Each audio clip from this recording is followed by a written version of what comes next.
be deployed to ensure that an aroused public does not come to understand the workings of the state corporate system. The initial design was articulated clearly by the most influential of the framers, James Madison. He held that power should be in the hands of the wealth of the nation, the more capable set of men. People without property, or the hope of acquiring it, he reflected at the end of his life, cannot be expected to sympathize sufficiently with its rights to be safe depositories of power over them.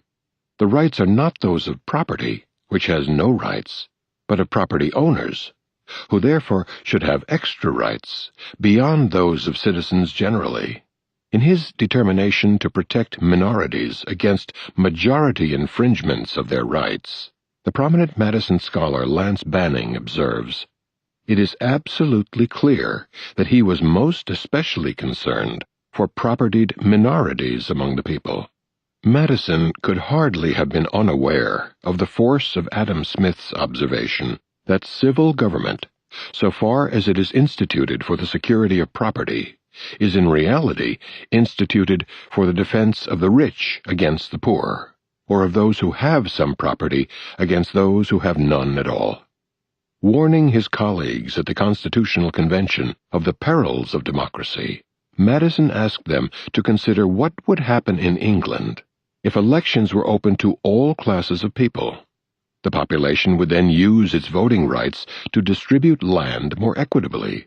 To ward off such injustice, he recommended arrangements to protect the minority of the opulent against the majority, subsequently implemented. The problem Madison posed was an old one, tracing back to the first classic of political science, Aristotle's Politics. Of the variety of systems he surveyed, Aristotle found democracy the most tolerable, though of course he had in mind a limited democracy of free men, much as Madison did 2,000 years later. Aristotle recognized flaws in democracy, however, among them the one that Madison presented to the convention. "The poor covet their neighbors' goods," Aristotle observed, "and if wealth is narrowly concentrated, they will use their majority power to redistribute it more equitably, which would be unfair. In democracies, the rich should be spared. Not only should their property not be divided, but their incomes, too, should be protected. Great, then, is the good fortune of a state in which the citizens have a moderate and sufficient property, for where some possess much and others nothing, there may arise an extreme democracy that does not recognize the rights of the rich, perhaps deteriorating even beyond."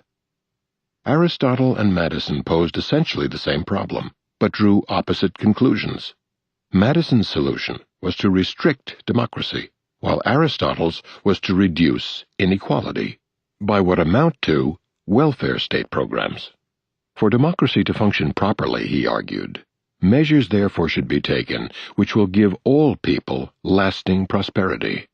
The proceeds of the public revenues should be accumulated and distributed among its poor, to enable them to purchase a little farm, or, at any rate, make a beginning in trade or husbandry, along with other means, such as common meals, with costs defrayed by public land.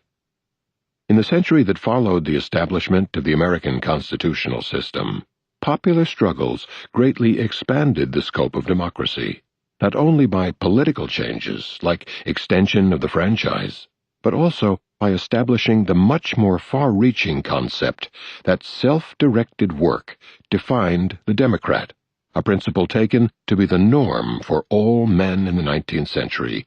Historian Robert Wiebe writes, "Wage labor was considered hardly different from chattel slavery.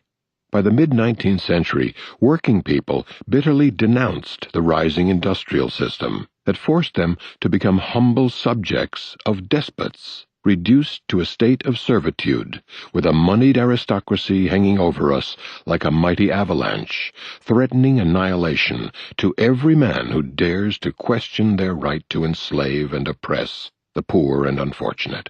They deplored the new spirit of the age, gain wealth, forgetting all but self, as a cruel attack on their dignity and freedom and culture."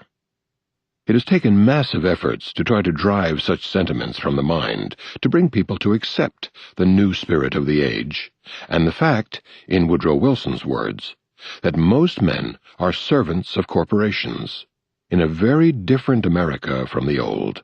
In this new America, no longer a scene of individual enterprise, individual opportunity and individual achievement, small groups of men in control of great corporations wield a power and control over the wealth and business opportunities of the country. As the process of corporatization gained force, undermining markets and freedom, the era of self-rule came to an end, Weeb writes. The lights dimmed in the great showcase of 19th-century democracy, he continues, a process abetted by drives for conformity and control, expressing themselves in World War I wartime patriotism, Wilson's Red Scare, and other devices to regiment the lower class. While popular struggle over centuries has gained many victories for freedom and democracy, progress does not follow a smooth upward trajectory.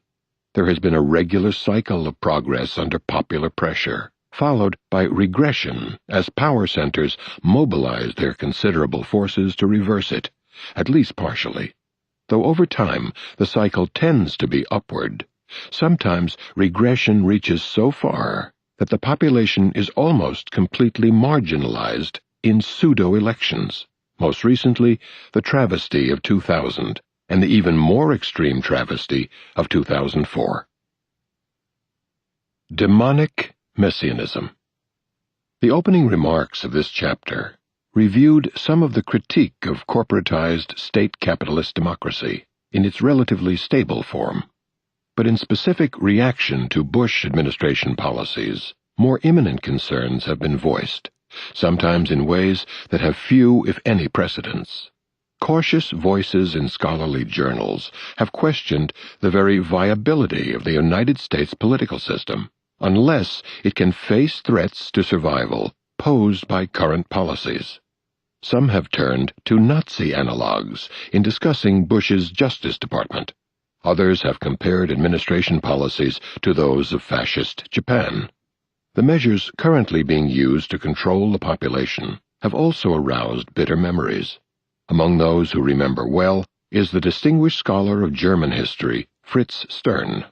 He opens a recent review of the descent in Germany from decency to Nazi barbarism with the comment, "Today, I worry about the immediate future of the United States, the country that gave haven to German-speaking refugees in the 1930s, himself included, with implications for here and now that no reader can fail to discern."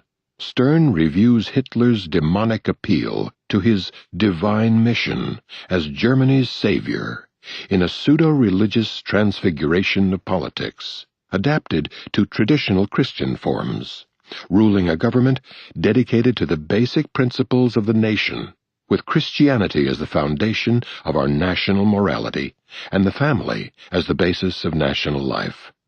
Hitler's hostility toward the liberal secular state, shared by much of the Protestant clergy, drove forward a historic process in which resentment against a disenchanted secular world found deliverance in the ecstatic escape of unreason. It should not be forgotten that the rapid descent to the depths of barbarism took place in the country that was the pride of Western civilization in the sciences, philosophy, and the arts, a country that before the hysterical propaganda of World War I had been regarded by many American political scientists as a model of democracy. One of Israel's most prominent intellectuals, Amos Ilan, now self-exiled in despair over Israel's social and moral decline, describes the German Jewry of his youth as the secular elite of Europe. They were the essence of modernism, leaders who made their livelihood from brain power and not from brawn, mediators and not workers of the land, journalists, writers, scientists. If it all hadn't ended so horribly, today we'd be singing the praises of Weimar culture. We'd be comparing it to the Italian Renaissance. What happened there in the fields of literature, psychology, painting, and architecture didn't happen anywhere else. There hadn't been anything like it